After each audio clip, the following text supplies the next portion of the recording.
It's pretty self-evident that life has got its rat's nest of miseries, and that's for sure. And maybe you could even make a categorical statement that life is mostly a rat's nest of misery. And you can make a pretty powerful argument for that. But then there's a counter question, which is, well, what if you tried not to make it any more miserable than it had to be, right? Then what would it be like?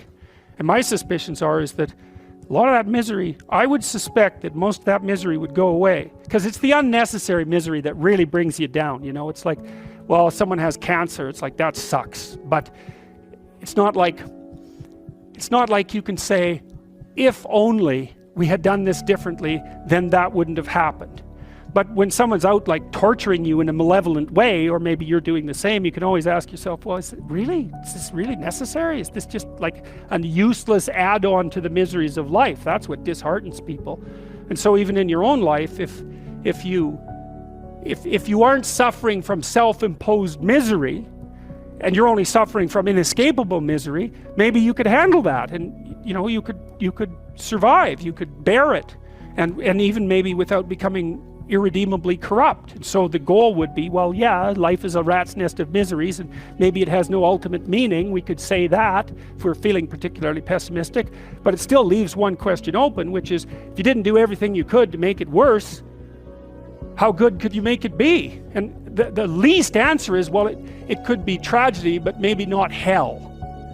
And I think that's right. I really believe that. That's the most pessimistic, proper statement. The worst case outcome in the worst of all possible worlds is that your life could be tragic but not hell, and that's a lot better than hell, right? And you think, I could give you an example of the difference. You're at your mother's deathbed. Well, that's tragedy. Here's another scenario. You're at your mother's deathbed, and all you and all your idiot siblings are arguing. Well, that's the difference between tragedy and hell. And you might be able to tolerate the first circumstance, and maybe it would even bring you closer together with your family members. The second one, no one can bear that. You walk away from a situation like that sick of yourself and sick of everything else too. And it's often the case that tragic circumstances bring out the dragons, because the stress is high, and all those things that people haven't dealt with, they don't have the energy to repress, and all the bitterness comes pouring forward.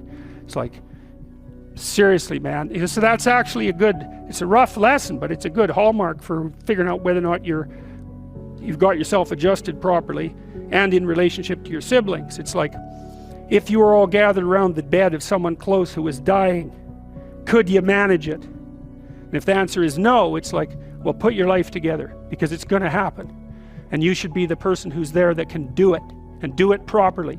And then maybe you'd find that it isn't the sort of thing that will undermine your faith in life itself.